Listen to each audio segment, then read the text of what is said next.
बिस्मिल्लाहिर्रहमानिर्रहीम। अस्सलाम वालेकुम students, my name is Abdurrahman and I am teaching you biology.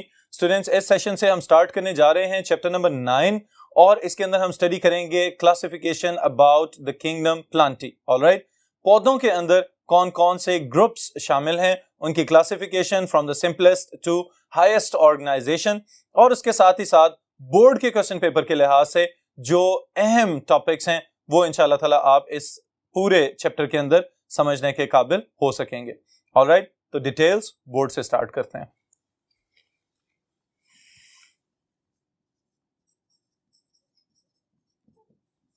Alright students, this is about the kingdom Plantae.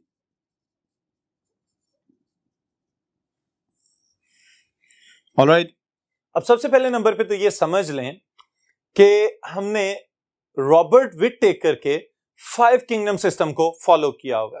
Alright, वहां पे हमने ये देखा था कि जब भी लिविंग ऑर्गेनिजम्स को हम क्लासिफाई करेंगे तो क्लासिफाई करने के लिए हमारे पास जो स्टैंडर्ड मौजूद है, जिसको मोस्टली फॉलो किया जा रहा है, that is what 5 kingdom system.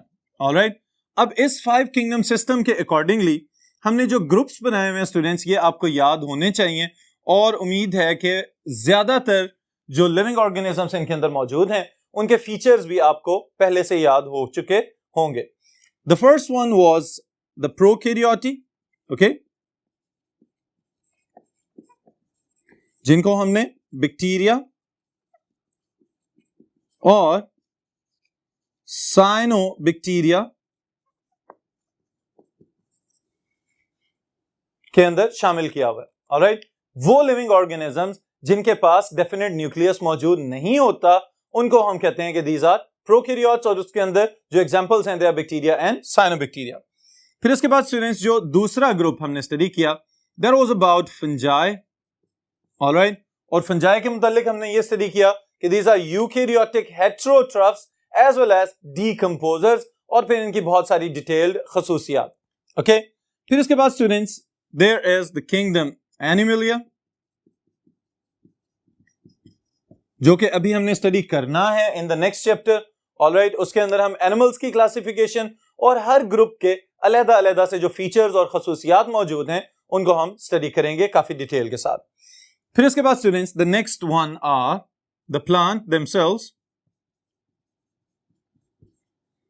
Alright, और प्लांट्स की सारी डिटेल्स इंशाल्लाह ताला आज से इस सेशन से ऑनवर्ड हम कंटिन्यू करने जा रहे हैं, और मैं कोशिश करूंगा कि आपकी टेक्स्ट बुक के लिहाज से जितनी मैक्सिमम एक्सप्लेनेशन आपको आसान तरीन तरीके से याद रखने में मददगार हो, उस लिहाज से मैं आपको एक्सप्लेन करता चला जाऊंगा। ओके, फिर उसके बाद students the 5th kingdom is protista, also named as Protoctista। Alright, जिसको हमने कहा था this is the kingdom of exclusions, यानी वो तमाम लिविंग ऑर्गेनिजम्स जो किसी और किंगडम के अंदर फिट नहीं हुए उनको उनके किंगडम्स में से निकाल के प्रोटिस्टा के नाम के एक बड़े ग्रुप के अंदर इंक्लूड कर दिया गया है। तो इस वजह से ये बनाएगा हमारा 5वां किंगडम। इसके अंदर यूकैरियोटिक लिविंग ऑर्गेनिजम्स शामिल हैं, लेकिन इनके मुतालिक जैसे जैसे स्टडीज के अंदर एडवांसमेंट्स आती जाएं, इवन के जेनेटिक सीक्वेंसिंग, जिसको हम अब जीन सीक्वेंसिंग का नाम देते हैं, अगर उसके लिहाज से भी हमें पता चलता जाए कि ये मेंबर किसी और ग्रुप से क्लोजली रिलेटेड है तो उसको प्रोटिस्टा से उठा के उसके रिस्पेक्टिव किंगडम के अंदर वापस भेज दिया जाएगा। ऑलराइट स्टूडेंट्स, सो ये है बेसिक प्रीव्यू जिसके अकॉर्डिंगली हम चलेंगे। और अभी तक जो चीजें हम स्टडी करके आ चुके हैं, हमने स्टार्ट लिया था बैक्टीरिया से चैप्टर नंबर 6 के अंदर, फिर चैप्टर 7 में हमने मेनली प्रोटिस्टा की सारी डिटेल्स जो आपके सिलेबस में इंक्लूडेड हैं वो पढ़ी हुई हैं। फिर उसके बाद चैप्टर नंबर 8 के अंदर फंजाई को स्टडी किया, चैप्टर नंबर 9 में प्लांट्स को स्टडी करेंगे, और फिर ऑनवर्ड चैप्टर नंबर 10 के अंदर हम किंगडम एनिमलिया की डिटेल्स देखेंगे। ऑलराइट, अब स्टूडेंट्स हम आ रहे हैं अपने मेन टॉपिक की तरफ, that is the kingdom Plantae. अब इसके लिए सबसे पहले नंबर पे तो ये सोच लें कि एक टर्म में यहां पे लिख रहा हूं, this is phylogenetic system of classification. Alright students, now what is phylogenetic system of classification? इसके लिए याद रखिएगा कि क्लासिफिकेशन की बुनियाद क्या है? To study different types of living organisms on the basis of their similarities and differences. Okay, इसकी बुनियाद पे हमने लिविंग ऑर्गेनिजम्स को क्लासिफाई करना शुरू किया हुआ है। अब यहां पे एक और चीज का इजाफा हम करेंगे, and that is what mode of origin. Alright, इसके लिए मैं थोड़ा सा और डिटेल में जाने के लिए एक और चीज मेंशन कर रहा हूं, that is evolutionary origin. Alright, और फिर उसके बाद दूसरी चीज हम ये शामिल करेंगे, that is the same similarities and differences between the members. Alright, अब देखिए स्टूडेंट्स, जो फाइलोजेनेटिक सिस्टम ऑफ क्लासिफिकेशन है, ये सिर्फ इस बुनियाद पे नहीं है कि कौन ज्यादा क्लोजली रिलेटेड है और कौन एक दूसरे से डिफरेंट है, बल्कि इसके साथ ही साथ ये सिस्टम ऑफ क्लासिफिकेशन इस चीज की तरफ भी पॉइंट आउट करता है कि if all the life forms, even now they have been classified into 5 different kingdoms, okay, at the same time they have originated from one common ancestor.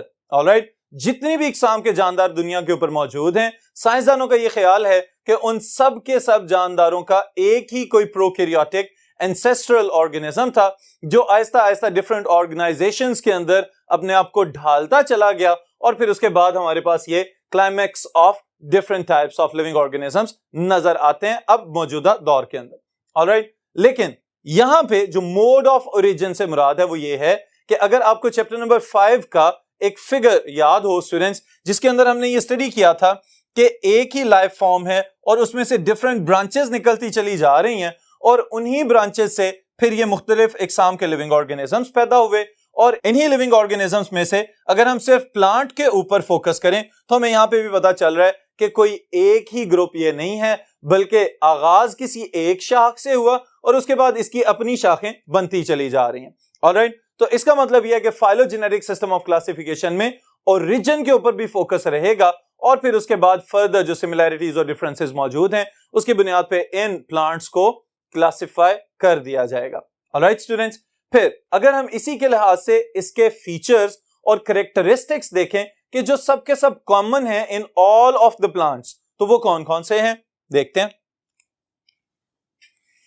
Now the first one are plants are eukaryotic. Now what does that mean? ये तो बहुत आसान सी चीज है कि what is the difference between eukaryotic and prokaryotic cells. अभी मैंने आपको किंगडम प्रोकैरियोटी के आगाज में ये बात बताई है कि prokaryotes that do not possess a definite nucleus. Okay, तो इसका मतलब है यूकैरियोट्स कौन होंगे? They possess a true nucleus. All right, definite nucleus है इनके पास, जिसके अंदर न्यूक्लियर एनवेलप और genetic material that is present. Okay, और genetic material is enclosed within a nuclear envelope और न्यूक्लियर मेम्ब्रेन। ऑलराइट, फिर उसके बाद स्टूडेंट्स जो सेकंड फीचर हम यहां पे शामिल कर सकते हैं, that is they are multicellular. इसका मतलब क्या है कि they contain more than 2 cells, that's why they are multicellular. Okay, इसको दूसरे तरीके से अगर लिखें तो made up of many cells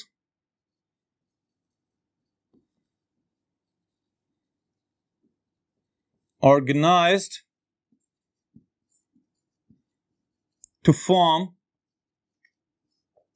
specific structures.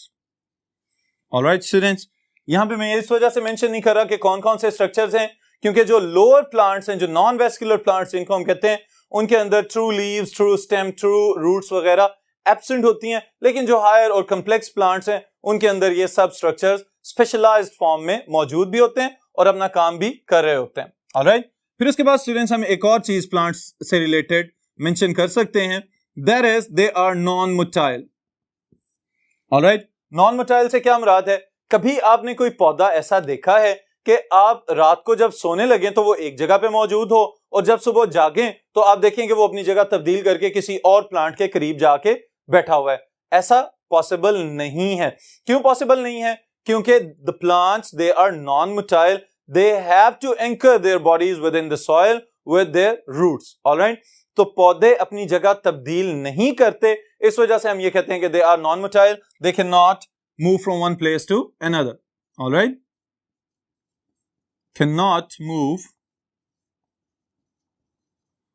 from one place to another. All right students, ये भी इनका एक इंपॉर्टेंट फीचर है।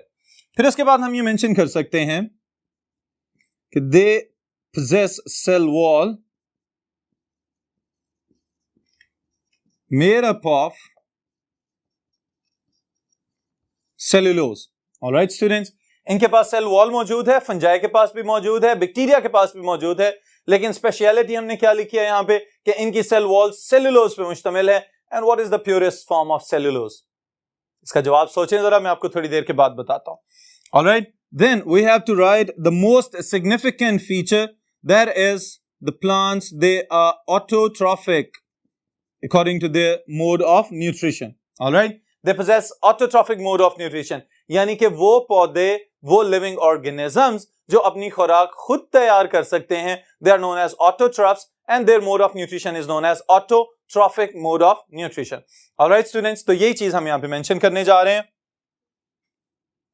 They can prepare their own food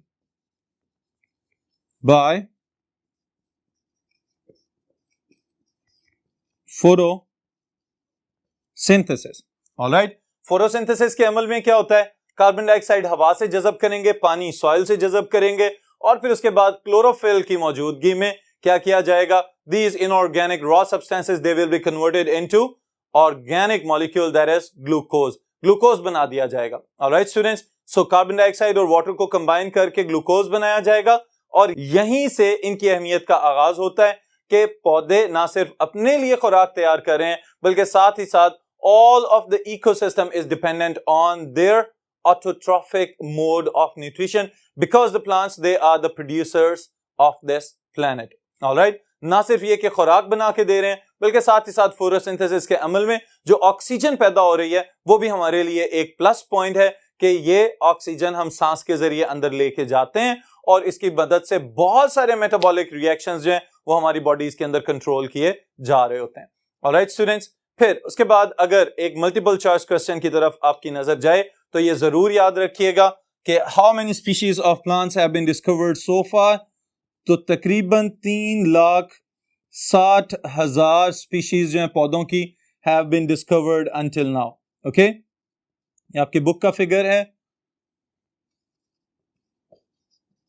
और मल्टीपल चॉइस क्वेश्चन के लिए अहम है। ऑलराइट स्टूडेंट्स, अब ये तो पौधों की तादाद हमने यहां पे मेंशन कर दी है, लेकिन अगर हम प्लांट्स को स्टडी करना चाहें तो क्या ये पॉसिबल है कि सारी जमीन के पौधों को एक ही वक्त में हम एक ही जगह पे स्टडी कर सकें? That is almost impossible. All right, तो उसके लिए क्या किया जाएगा?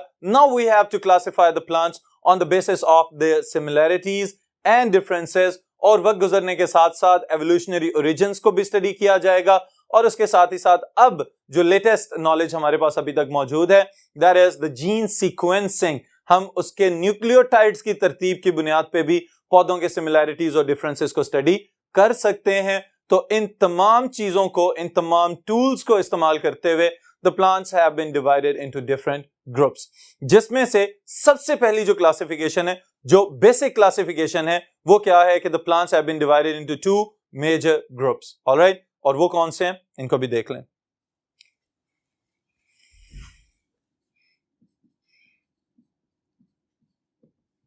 प्लांट्स को स्टूडेंट्स डिवाइड किया गया है into non-vascular plants as well as the vascular plants.